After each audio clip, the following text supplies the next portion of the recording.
Então, galera, a gente já aprendeu, né, sobre o transtorno depressivo maior, que é o principal transtorno depressivo que a gente conhece, e os outros transtornos depressivos são todos esses aqui. A gente vai falar desses 3 primeiros mais detalhado. O transtorno disruptivo, né, da desregulação do humor, ele tem início na infância e na adolescência, né? Então é um diagnóstico principalmente da psiquiatria infantil. Aqui embaixo tem os critérios diagnósticos que vocês vão ler direitinho. É caracterizado principalmente por uma irritabilidade crônica, né, grave. É aquela criança muito irritada e que tem acessos, né, explosões de raiva em determinados momentos, tá? Isso pode ser um transtorno disruptivo da desregulação do humor, que está dentro dos transtornos depressivos classificado hoje no DSM-5. Então, criança muito irritada, a gente tem que levantar uma anteninha para fazer uma hipótese diagnóstica do transtorno disruptivo da desregulação do humor. Temos também o transtorno depressivo persistente, né, também chamado de distimia, que aqui tem até escrito, né, a doença do mau humor e da tristeza. É aquela pessoa com uma depressão crônica, leve, né? Ela não tem uma depressão muito grave, mas é aquela depressão leve a moderada. Precisa estar presente aí no mínimo 2 anos na vida da pessoa, né? É uma pessoa que tem um pessimismo muito grande, um mau humor muito grande, tá? Então, se você está há mais de 2 anos com um humor deprimido, apetite reduzido, uma hipersonia, uma baixa de energia, uma baixa autoestima, concentração pobre, né? Sintomas de desesperança, todos aqueles sintomas de uma síndrome depressiva, mas aí por mais de 2 anos, sendo uma coisa mais crônica, né? Mais arrastada, com um pessimismo, com um amor, a gente caracteriza o transtorno depressivo persistente. Tudo bem? Temos também o transtorno disfórico pré-menstrual, né? A gente acha, né?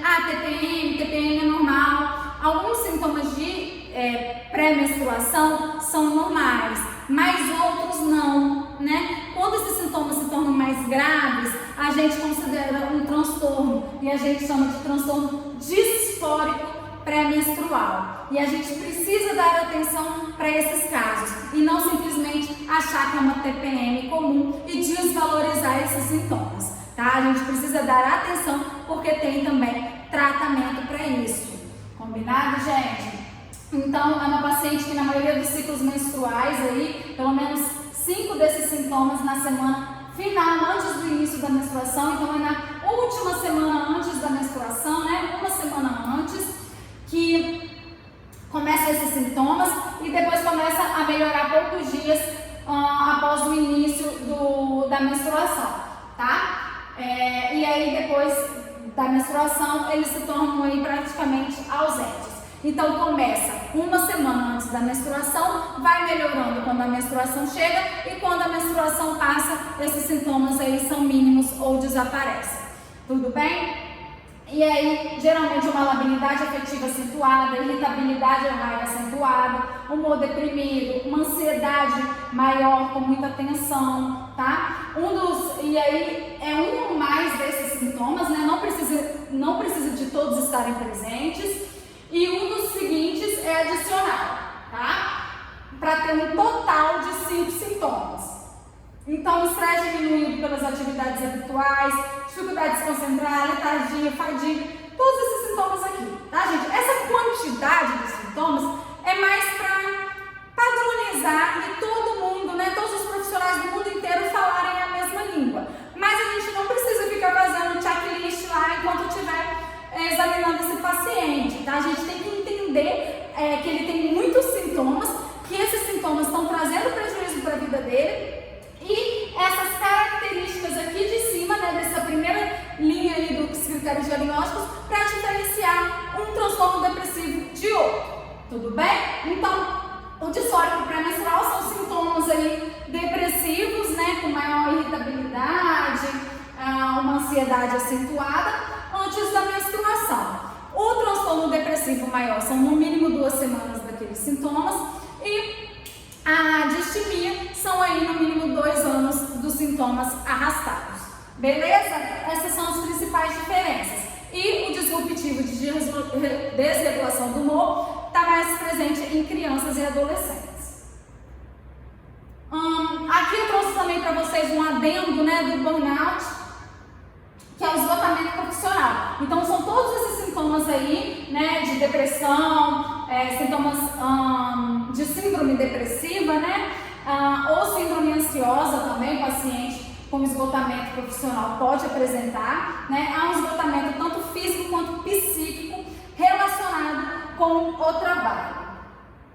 Então, os fatores de risco, né? É a organização do trabalho, a organização do indivíduo, a sociedade, como a sociedade lida com essa questão do trabalho, né? Agora, durante a pandemia, a gente tem visto para quem trabalha, né? Principalmente online, essas pessoas estão ficando sobrecarregadas, está dando um esgotamento maior e a gente tem atendido um número maior no consultório, tá? No consultório chegaram vários casos novos de esgotamento profissional, de burnout.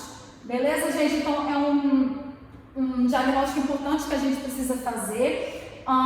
Os transtornos mentais associados geralmente são os ansiosos, depressivos, pode haver também caso de suicídio. E os pacientes também podem ter como comorbidade um transtorno por uso de substância e também transtornos dissociativos.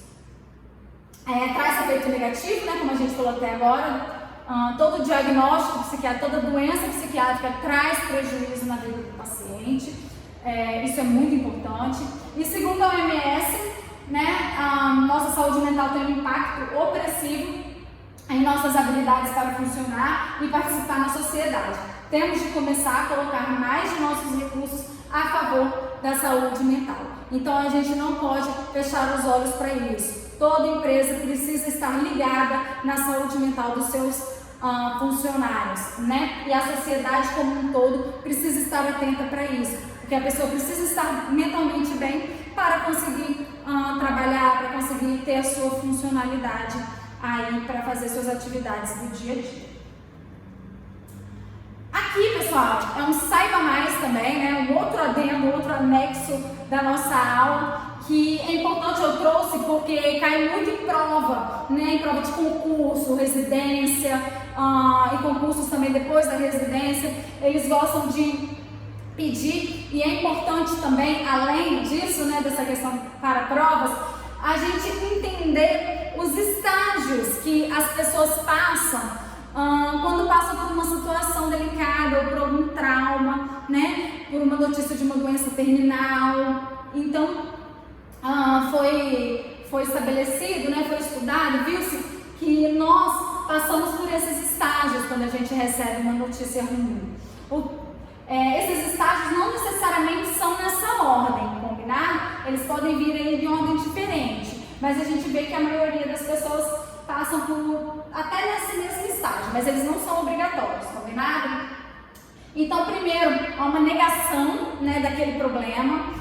Você, por exemplo, está com câncer, você nega aquele problema primeiro. Não, eu não estou, claro que não, como isso vai acontecer comigo, né? Ou então, igual agora um exemplo atualíssimo, né, na pandemia. As pessoas, que vírus? Não existe vírus, estão contando mentira, isso não existe, né? É coisa de chinês, isso não vai chegar aqui. Então, é uma reação normal, essa primeira reação de negação, tá? A gente chama de negação. Podendo haver também um isolamento.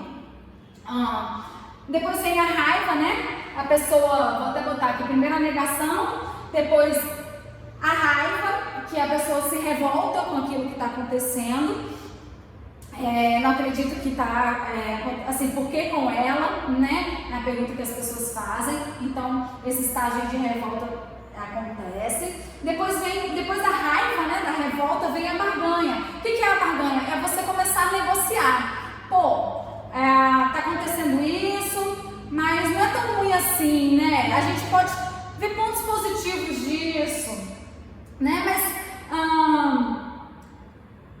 E começar a ver os pontos positivos, os pontos negativos e pesando aquilo que está acontecendo, tá? Isso a gente chama de barganha. Pode haver ou não também a depressão, né? E aí é uma depressão mesmo, esse estágio seria de um transtorno depressivo, tá, gente? Aí aqui tem uma fotinha representando uma depressão. E aí depois pode haver ou não, tá? Sempre lembrar, são os estágios que podem acontecer, pode ser nessa ordem ou não, e não necessariamente acontecem todos, combinado?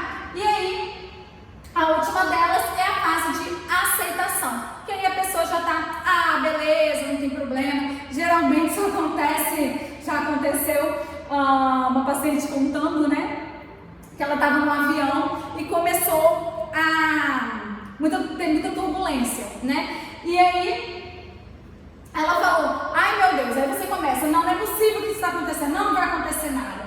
Aí ela pulou para a fase da barganha, oh meu Deus, não me leva não, porque eu tenho muita coisa para fazer nessa vida e tudo mais. Aí depois começou a rezar, aí depois começou a chorar, e aí no final já estava, pode me levar Deus, pode me levar que eu estou tranquila para ir embora, né? Então a última fase nesse caso, assim, é um caso bem simples, né, de um avião que não aconteceu realmente o acidente, mas só pra gente assimilar a fase de aceitação, que aí a pessoa fala, tudo bem, não tem problema, né, acontece mesmo, e aí começa a aceitar e tomar ações para ver aquele problema, né, para resolver aquele problema, solucionar aquilo que está acontecendo.